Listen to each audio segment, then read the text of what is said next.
14,000 ಏನೋ ಸದಸ್ಯರಿದ್ದಾರೆ, ಆಲ್ಮೋಸ್ಟ್ 45 ಸದಸ್ಯರು, ಬಟ್ ನಿಮ್ಮ ಸಂಘದಲ್ಲಿ 14,000 ಸದಸ್ಯರಿದ್ದಾರೆ ಅನ್ಸುತ್ತೆ. ಈ 14,000 ಸದಸ್ಯರು ನಿಮಗೆ ಯಾಕೆ ವೋಟ್ ಹಾಕಬೇಕು? ಏನು ಆಡಳಿತ ಮಂಡಳಿ ರಮೇಶ್ ಅವರಿದ್ದಾರೆ, 40 ತಿಂಗಳು ಆಡಳಿತ ನಡೆಸಿದ್ದಾರೆ. 40 ತಿಂಗಳಲ್ಲಿ ಇಡೀ ರಾಜ್ಯದಿಂದ ಏನು 31 ಜಿಲ್ಲೆ ಇದೆ, 195 ತಾಲೂಕು ಸಮಿತಿ ಉಪಸಮಿತಿ ಇದೆ, ಎಲ್ಲ ಗುತ್ತಿಗೆದಾರರು ಇವರು ಏನು ಸಾಧನೆ ಮಾಡಿದ್ದಾರೆ ಅಂತ ಹೇಳಿ ನೋಡಿದ್ದಾರೆ. ಒಂದೊಂದೇ ಹೇಳೋದಾದರೆ, ರಮೇಶ್ ಅವರು ಬಂದಾದಮೇಲೆ ಟೆಂಪ್ರವರಿ ಮಾಡಿ ಕಾಂಟ್ರಾಕ್ಟರ್ಗಳು ಜೀವನ ಮಾಡ್ತಾಯಿದ್ರು. ಟೆಂಪ್ರವರಿಗೆ ಸಿ ರಮೇಶ್, RR ತಂಡದ ಸಿ ರಮೇಶ್. ನಾವು RR ಸಿ ರಮೇಶ್ ಅಂದರೆ ರೋಲ್ ಕಾಲ್ ರಾಜ ಅಂತಲೇ ನಾವು ಎಲ್ಲ ಕಡೆ ಫೇಮಸ್ ಆಗಿದೆ ಅವ್ರದ್ದು. ಅದಕ್ಕೋಸ್ಕರ ನಾವು ರೋಲ್ ಕಾಲ್ ರಾಜ ಅಂತಲೇ ಕರಿತೀವಿ. ಸಿ ರಮೇಶ್ ಅವ್ರ ಸಾಧನೆ ಈಗ ಪ್ರೆಸೆಂಟ್ ಆಡಳಿತದಲ್ಲಿ ಇದ್ದಾರೆ. ಅವರು ಅಸೋಸಿಯೇಷನಿಗೆ ಬಂದಾದ ತಕ್ಷಣ ಹೋಗಿ ಬೆಸ್ಕಾಮ್ ಆಫೀಸ್ನಲ್ಲಿ ಗಲಾಟೆ ಮಾಡ್ತಾರೆ. ಟೆಂಪ್ರವರಿ ರಿನ್ಯೂವಲ್ ಮಾಡಬೇಕಾದ್ರೆ ನಾವು ದಿನಗಟ್ಟಲೆ ಕಾಯಬೇಕು ವೈಂಡಮ್ಗಳಲ್ಲಿ ಒಂದು ರಿನ್ಯೂವಲ್ ಮಾಡೋದಕ್ಕೆ ಅಂತ ಹೇಳಿ ಅವತ್ತಿನ MD KRCಗೆ ಒಂದು ಲೆಟರ್ನ ಬರೆದು ಒಂದು ಆದೇಶ ಮಾಡ್ತಾರೆ. ಮೊದಲೆಲ್ಲ ಟೆಂಪ್ರವರಿನ ಎಲ್ಲ ವಿದ್ಯುತ್ ಗುತ್ತಿಗೆದಾರರು ಒಬ್ಬೊಬ್ಬರ ಕೆಲಸಕ್ಕೆ ಅಪಾಯಿಂಟ್ ಮಾಡ್ಕೊಂಡಿರ್ತಾರೆ. ಅವ್ರು ಹೋಗಿ ಒಂದು ರಿನ್ಯೂವಲ್ ಮಾಡ್ತಾರೆ. ಆ ರಿನ್ಯೂವಲ್ ಮಾಡಿ ಅವರಿಂದ ಫೀಸ್ನ ಬೆಸ್ಕಾಮ್ಗೆ ಕಟ್ಟಿ ತೊಗೊಂಡೋಗಿ ರೆಸಿಪ್ಟ್ ಕೊಡ್ತಾರೆ. ಎಸ್ಕಾಮಿಂದ ಎಲ್ಲ ಎಸ್ಕಾಮ್ಸಿಂದನೂ ಅದು ಆ್ಯಕ್ಚುಲಿ ಕೊನೆಗೊಳ್ಳುತ್ತೆ. ಯಾಕೆ ಅಂತ ಅಂದರೆ, ಮೊದಲೆಲ್ಲ ನಾವು ರೀಡಿಂಗ್ ತೊಗೊಂಬಂದು ವೈಂಡಮ್ಗೆ ಹೋಗಿ ರೀಡಿಂಗ್ ಎಂಟ್ರಿ ಮಾಡಿಸಿ ಒಂದು ಲೆಟರ್ನಲ್ಲಿ ಬರ್ಸ್ಕೊಂಬಂದು ಸಬ್ ಡಿವಿಷನಲ್ಲಿ ರಿನ್ಯೂವಲ್ ಮಾಡ್ತಾಯಿದ್ದು. ಆ ಪದ್ಧತಿ ಹೋಗಿ ಈಗೇನಾಗಿದೆ, ಆ ಕಂಪನಿಯಿಂದ ಮೀಟರ್ ರೀಡರ್ಗಳು ಹೋಗಿ ಅವರೇ ರೀಡಿಂಗ್ನ ತೊಗೊಂಬಂದು ರಿನ್ಯೂವಲ್ ಮಾಡೋಂಥ ಪದ್ಧತಿ ಈಗ ಜಾರಿಯಾಗಿದೆ. ಆದ್ದರಿಂದ ನಮ್ಮ ಎಲ್ಲ ಗುತ್ತಿಗೆದಾರರಿಗೆ 300-500 ರೂಪಾಯಿ ಒಂದು ರಿನ್ಯೂವಲ್ ಮಾಡಿದ್ರೆ ಕಾಸು ಸಿಗ್ತಾಯಿತ್ತು. ಆ ಆದೇಶ ಬರೋದಕ್ಕೆ ಈಗಿನ ಕಮಿಟಿಯವರೇ ಕಾರಣ. ಆ ಇಂಪ್ಲಿಮೆಂಟ್ ಮಾಡಾದಮೇಲೆ ಎಸ್ಕಾಮ್ಸಲ್ಲಿ ಹೋಗಿ ಎಲ್ಲೂ ಕ್ವಶನ್ ಮಾಡಲಿಲ್ಲ, ಏನೂ ಕೇಳಲಿಲ್ಲ. ಈಗಿನ ಪದಾಧಿಕಾರಿಗಳು ಇಡೀ ಕಾಂಟ್ರಾಕ್ಟ್ರು ಹೊಟ್ಟೆಗೆ ಹೊಡೆದಿದ್ದಾರೆ. ಒಂದು ಪಾಯಿಂಟ್.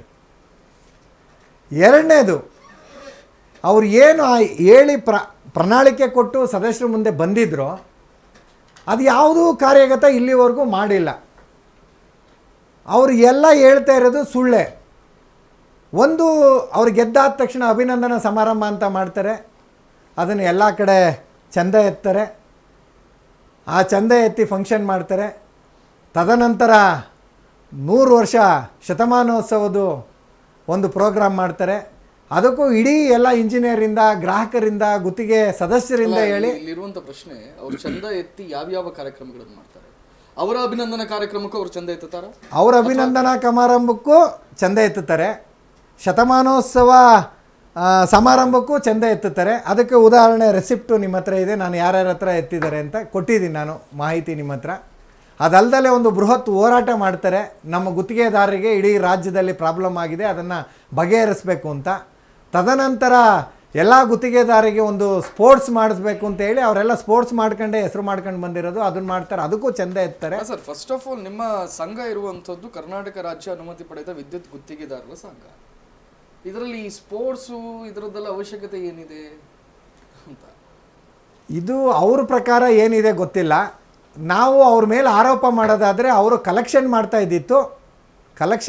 ಇದ್ದಿತ್ತು ಅವ್ರ ಪಾಕೆಟ್ ತುಂಬಿಸ್ಕೊಳ್ಳೋದಕ್ಕೆ, ಒಂದು ಫಂಕ್ಷನ್ ಮಾಡಿ ಅವ್ರ ಹೆಸರು ಮಾಡೋದಕ್ಕೆ. ಅಲ್ಲ, ಪಾಕೆಟ್ ತುಂಬಿಸ್ಕೊಳ್ಳೋದು ಅಂತ ಹೇಳಿದ್ರೆ ಹಾಗಾದ್ರೆ ನಿಮಗೆ ಲೆಕ್ಕಪತ್ರವನ್ನು ಕೊಡಲಿಲ್ವ? ಯಾವುದೇ ಸಂಘಟನೆ ಇರಲಿ, ವರ್ಷಾಂತ್ಯದಲ್ಲಿ ಅವರು ಒಂದು ಲೆಕ್ಕಪತ್ರವನ್ನು ಮಂಡನೆ ಮಾಡಬೇಕಾಗತ್ತೆ. ನಿಮಗೆ ಕೊಡ್ಲಿಲ್ವಾ ಅಂತ ಹೇಳಿ ನಾನು ನಿಮ್ಮನ್ನು ಮಾತಾಡಿಸ್ತೀನಿ. ಅದಕ್ಕೆ ಮೊದಲಿಗೆ ನನ್ನ ಜೊತೆ ಮಲ್ಲಿಕಾರ್ಜುನ್ ಅವರಿದ್ದಾರೆ. ನೀವು ಈ ಹಿಂದೆ RR ತಂಡದಲ್ಲಿ ಗುರುತಿಸಿಕೊಂಡವರು ನನ್ನ ಪ್ರಕಾರ. ಅವರ ಸಿ ರಮೇಶ್ ರವರ ಆಪ್ತರಾಗಿ ಗುರುತಿಸಿಕೊಂಡು, ಅದನ್ನು ಬಿಟ್ಟು ಈ ತಂಡಕ್ಕೆ ಬರ್ತೀರಿ, ಏನು ಕಾರಣ, ಯಾಕೆ ಅಂತ ಹೇಳಿ ನನ್ನ ಪ್ರಶ್ನೆ. ಸರ್ ನಮಸ್ತೆ.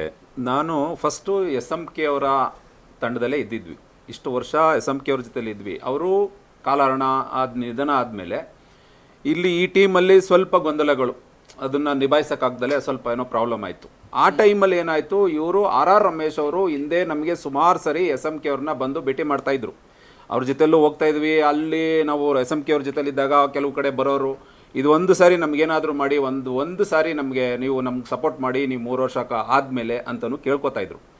ಅದಾದ ತಕ್ಷಣ ಇವರು ಈ ಜೊತೆಯಲ್ಲಿದ್ದಾಗ ನಾವು ಆಮೇಲೆ ಬಂದು ಇವ್ರೇನು ಮಾಡಿದ್ರು RR ಅವರು, ಇವರು ಇದನ್ನು ಆದಮೇಲೆ ನಮಗೇನಾಯಿತು, ಸ್ವಲ್ಪ ಇಲ್ಲಿ ನಮಗೂ ಸ್ವಲ್ಪ ಇನ್ನು ಯಾರು ಇಲ್ವಲ್ಲ, ಈ ಟೀಮ್ ನಡೆಸೋರು ಜಾಸ್ತಿ ಆಗ್ತಾ ಇಲ್ವಲ್ಲ ಅನ್ನೋ ಒಂದು ಪರಿಸ್ಥಿತಿಗೆ ಬಂದಾಗ ನಾವೇನು ಮಾಡಿದ್ವಿ, ಇವರು ಕೂಡ ಒಂದು ಬಾರಿ ಎಸ್ ಎಂ ಕೃಷ್ಣ ಅವರು ಕಾಲಾರಣ ಆದ ನಂತರ ಇವರು ರಮೇಶ್ RR ರಮೇಶ್ ಅಂತ ಏನು ಮೈಸೂರವರು ಇದ್ದಾರಲ್ಲ, ಅವರು ನಮ್ಮಗಳ ಹತ್ರ ಎಲ್ಲ ಒಡನಾಟಿ, ನಾವು ಜೊತೆಯಲ್ಲಿ ಎಲ್ಲ ಗುತ್ತಿಗೆದಾರರು ಬಾಂಧವರು. ಸೊ ಈ ಮೊದಲು ಅವರು ಕೂಡ SMK ಒಟ್ಟಿಗೆ ಇದ್ದಿದ್ರು. SMK ಟೈಮ್ ಇಲ್ಲಿರಲಿಲ್ಲ, ಅವರು RR ಟೀಮ್ ಅಂತಾನೆ ಕಟ್ಕೊಂಡು 1 ಬಾರಿ 2 ಬಾರಿ ಸೋತ್ಕೊಂಡು ಓಡಾಡ್ಕೊಂಡು ಜೊತೆಲಿ ಇದ್ದವ್ರೆ. ಅವರು ಮೈಸೂರಲ್ಲಿ ಜಿಲ್ಲಾ ಅಧ್ಯಕ್ಷರಾಗಿದ್ರು ಮೊದಲವರು, ಇಡೀ ರಾಜ್ಯಕ್ಕೆ ಅಧ್ಯಕ್ಷರಾಗಕ್ಕೆ ಬಂದರು. ಆ ಟೈಮಲ್ಲಿ ಅವರು 1 ಟೈಮ್ 2 ಟೈಮ್ ಸೋತರು. ಅದಾದಾಗ ಈ SMK ಅನ್ನೋರು ಏನಿದ್ರಲ್ಲ, ಅವರು ಹಿಂದಿನ ಕಾಲದಿಂದನೂ ಅವರು ಒಡನಾಟಿನಲ್ಲಿ ನಾವು ಇದ್ವಿ. ಅವ್ರ ಜೊತೆಯಲ್ಲಿ ಇವರು ಗೆಲ್ಲಕ್ಕಾಗಲಿಲ್ಲ, ಸೋತರು.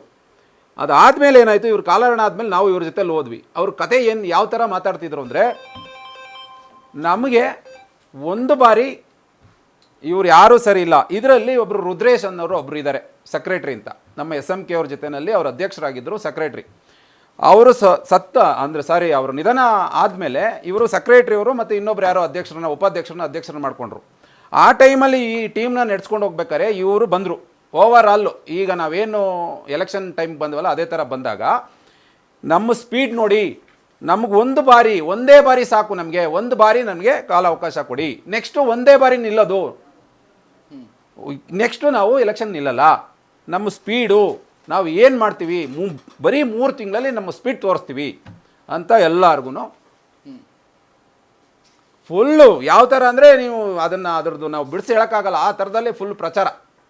ಸರಿ ಆಯ್ತಪ್ಪ, ಏನು ಇಷ್ಟು ವಾಕ್ಚಾತುರ್ಯ ಇದೆ, ಇಷ್ಟು ಜೋರಾಗಿ ಮಾತು, ಈ ಥರದಲ್ಲೆಲ್ಲ ಮೈಂಡ್ ಇದೆ ಇವರಿಗೆ.